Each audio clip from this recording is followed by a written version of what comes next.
Assalamualaikum warahmatullahi wabarakatuh. Sahabat yang dicintai Allah, di tengah wabah corona yang masih belum tahu sampai kapan berakhirnya, banyak masyarakat yang aktivitasnya dibatasi, sehingga banyak orang yang mengeluhkan keadaan ini. Semenjak pemerintah meliburkan kegiatan belajar mengajar di sekolah-sekolah dan himbauan kepada masyarakat untuk mengurangi aktivitas di luar rumah untuk mencegah penularan virus corona, hal ini berdampak pada penurunan perekonomian masyarakat. Salah satu yang terdampak adalah pengemudi ojek online. Wabah corona menyulitkan mereka untuk mendapatkan penghasilan. Apalagi semenjak pembatasan sosial berskala besar atau PSBB mulai diberlakukan. Para driver ojek online mengeluhkan orderan yang kian sepi dan tentunya membuat pemasukan menjadi seret. Pandemi COVID-19 ini membuat pendapatan ojek online anjlok, turun drastis hingga lebih dari 50%. Padahal pemasukan tersebut sangat membantu para ojol untuk biaya hidup sehari-hari dan membayar cicilan motor. Ya, dampak pandemi corona kini dirasakan masyarakat secara merata hampir di seluruh Indonesia. Tak hanya pengemudi ojek online yang terkena imbasnya, pedagang pasar juga menjadi korban yang terdampak oleh wabah virus ini. Sejumlah pasar tradisional di berbagai wilayah di Indonesia mengeluh sepinya pengunjung dan transaksi jual beli dampak dari berkurangnya aktivitas masyarakat akibat penyebaran COVID-19. Sejumlah pusat perbelanjaan terpaksa ditutup, para pedagang pun kehilangan pendapatan untuk hidup. Tak hanya para pedagang, para murid sekolah pun sebagian besar merasakan hal yang sama, yaitu mengeluh. Himbauan pemerintah agar semua kegiatan di sekolah diliburkan dan mengganti cara belajar menjadi berbasis online, tidak sedikit warganet yang mengeluh dengan adanya sistem belajar online ini. Warganet merasa belajar online lebih memberatkan karena tugas yang diberikan lebih banyak. Sanggupkah kita sebagai manusia beriman menghadapi semua ujian ini tanpa mengeluh? Sahabat yang dicintai Allah, semua dari kita pasti pernah diuji oleh Allah Subhanahu wa Ta'ala.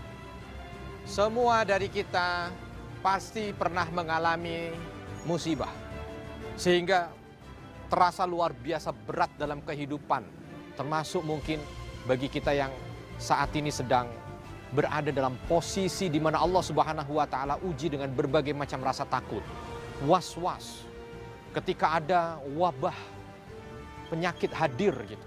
Dan ini adalah sebuah keniscayaan. Allah Subhanahu wa Ta'ala itu pasti akan uji dalam kehidupan kita. Tidak mungkin tidak diuji. Nabi SAW menegaskan, "Idza ahabballahu 'abdan ibtalah." Kalau seorang hamba itu disukai oleh Allah, Allah menyukai seorang hamba, maka Allah Subhanahu wa Ta'ala akan menguji hamba tersebut. Diuji dengan rasa takut. Rasa takut ketika ada wabah melanda. Masya Allah, seolah kematian begitu dekat. Dia takut kalau masuk rumah sakit. Dia takut kalau kena bencana itu. Dia takut kehilangan orang yang dia cintai. Dia takut tidak bisa lagi bekerja. Dia takut kebutuhannya tidak tercukupi. Dia takut. Hadir dalam kehidupan dia rasa takut. Nah, terkadang ketika orang menghadapi ujian yang kedua ini, ujian yang membuat hidupnya sempit, maka keluar sesuatu respek dalam jiwanya. Apa dia? Mengeluh, ya. Ya, mengeluh adalah hal yang manusiawi. Apapun yang menimpanya, manusia selalu saja mengeluh. Seperti yang diterangkan Allah Subhanahu wa Ta'ala dalam surat Al-Ma'arij ayat 19-20 yang artinya, sesungguhnya manusia diciptakan bersifat keluh kesah lagi kikir. Apabila ia ditimpa kesusahan, ia berkeluh kesah. Sadar atau tidak, mengeluh adalah sifat dasar manusia yang seringkali muncul saat tertimpa masalah dan kesulitan hidup. Padahal belum tentu hal yang menimpanya itu adalah keburukan, karena setiap yang menimpa kita pastilah akan ada hikmahnya, seperti firman Allah Subhanahu wa Ta'ala. Diwajibkan atas kamu berperang, padahal berperang itu adalah sesuatu yang kamu benci. Boleh jadi kamu membenci sesuatu padahal ia amat baik bagimu. Dan boleh jadi pula kamu menyukai sesuatu, padahal ia amat buruk bagimu. Allah mengetahui, sedang kamu tidak mengetahui. Al-Quran Surah Al-Baqarah ayat 216. Dilarangkah kita berkeluh kesah dalam hidup menurut Islam? Sahabat yang dicintai Allah, apakah mengeluh itu tidak boleh? Tentu ketika dikatakan mengeluh itu tidak boleh, akan menjadi sesuatu yang berat sekali. Kenapa? Karena manusia itu adalah makhluk sosial, yang dia harus bersandar pada yang lain, lalu dia meminta nasihat kepada yang lain, bercerita kepada yang lain. Maka nampaknya akan sangat mustahil manusia tidak mengeluh. Lalu apakah mengeluh itu diperbolehkan? Tentu tidak mutlak semua keluhan itu diperbolehkan.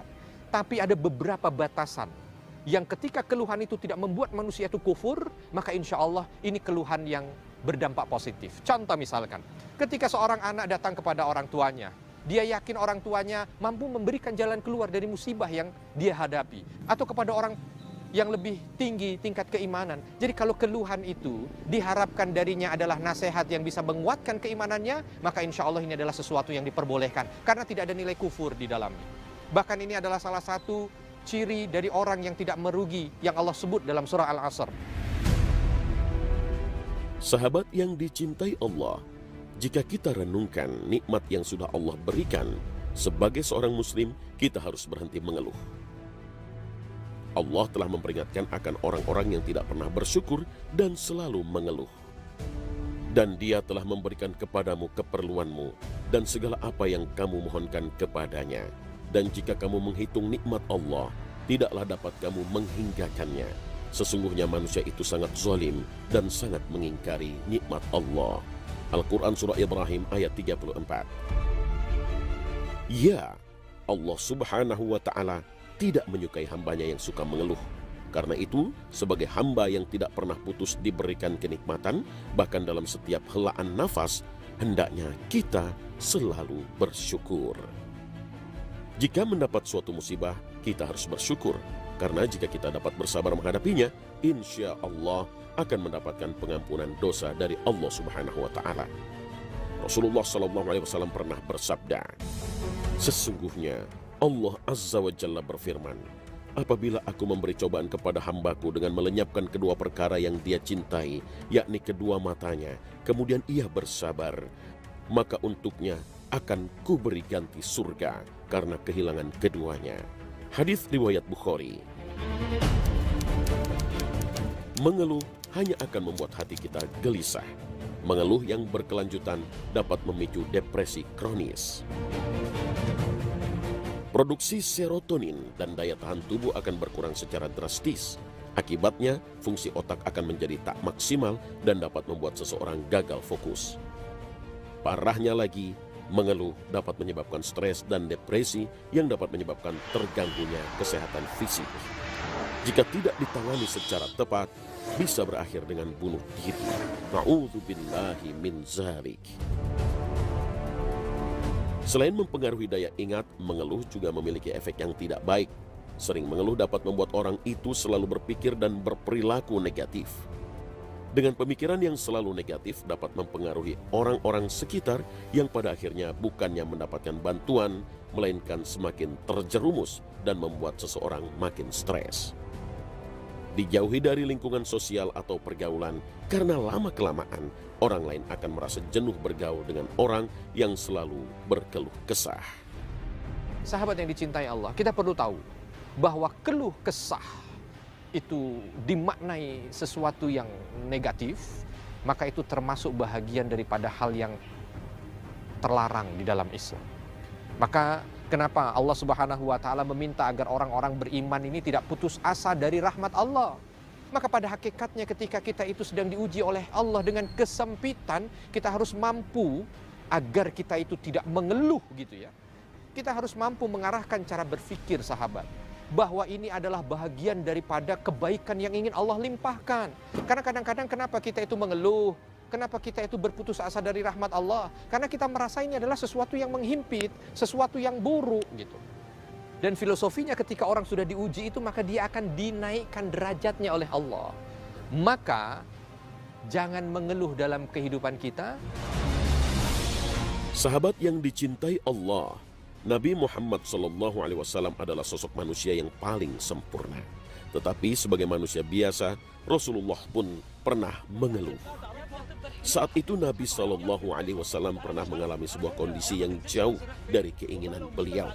Para kaum musyrikin mengabaikan seruannya. Mereka telah mengacuhkan Al-Quran, tak mau mengimani, mendengarkan, bahkan menolak Al-Quran dengan mengatakan bahwa Al-Quran adalah karangan dan bualan Muhammad, si tukang sihir.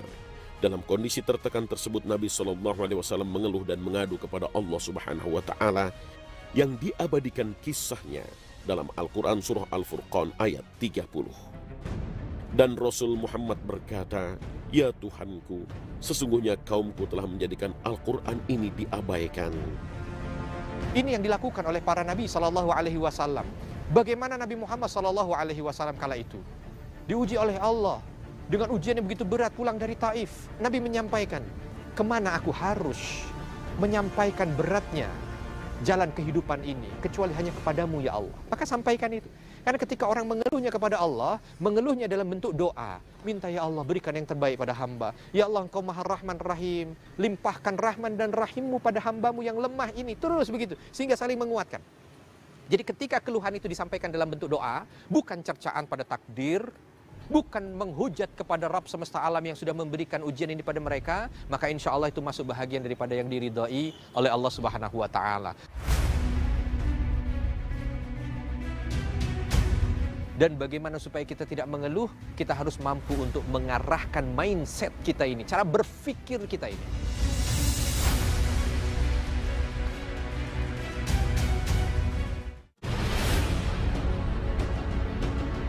Sahabat yang dicintai Allah, manusia kerap kali dirundung masalah dan seringkali manusia tersesat tanpa arah.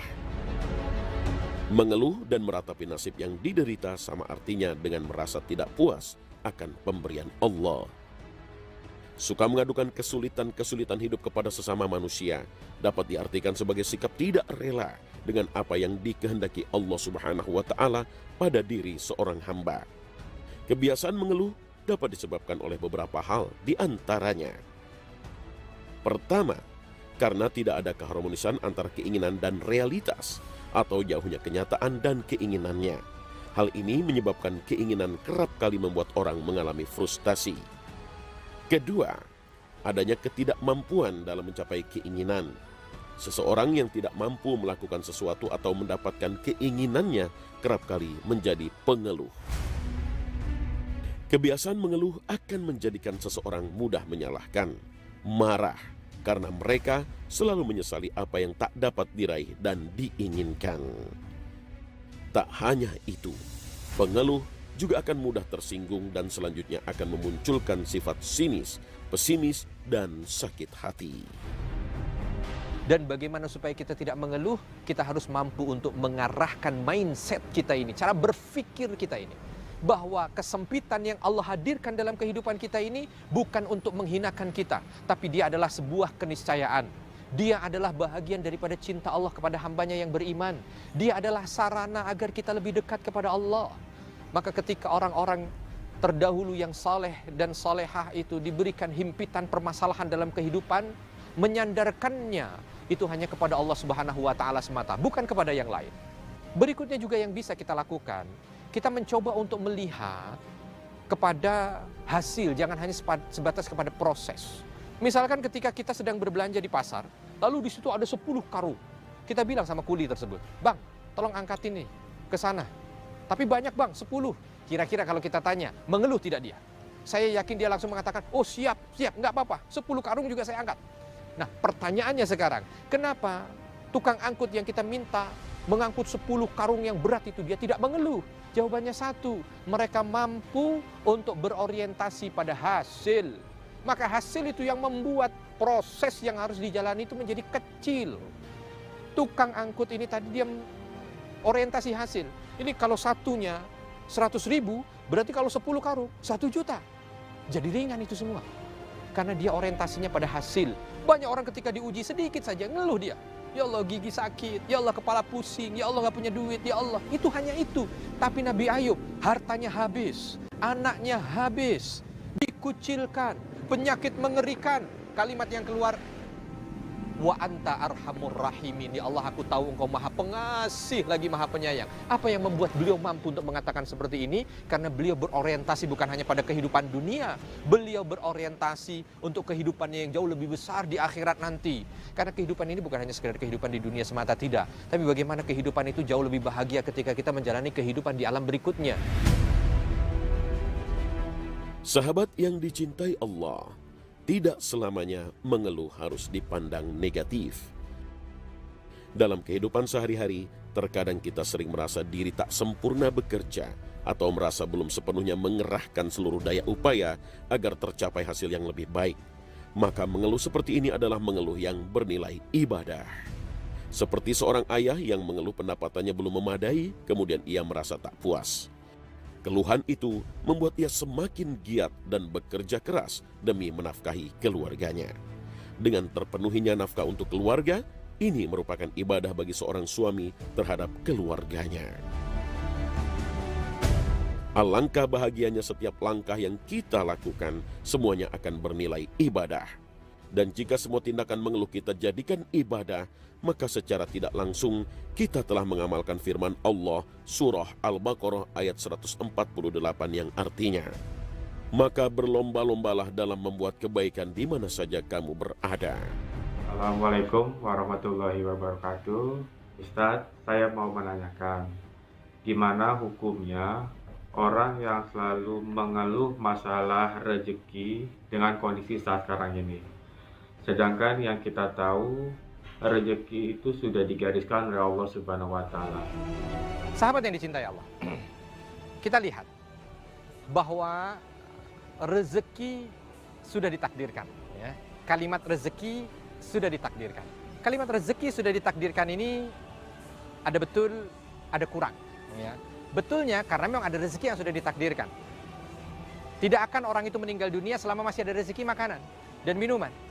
Dan ketika ajal sudah sampai, maka rezeki makanan minumnya habis, tidak akan pernah bisa masuk walau satu tetes minum ke dalam tubuhnya. Artinya rezeki sudah ditakar. Rezeki ajal sudah ditakar. Ya. Rezeki jodoh sudah ditentukan. Tapi ada yang rezeki itu mu'allak.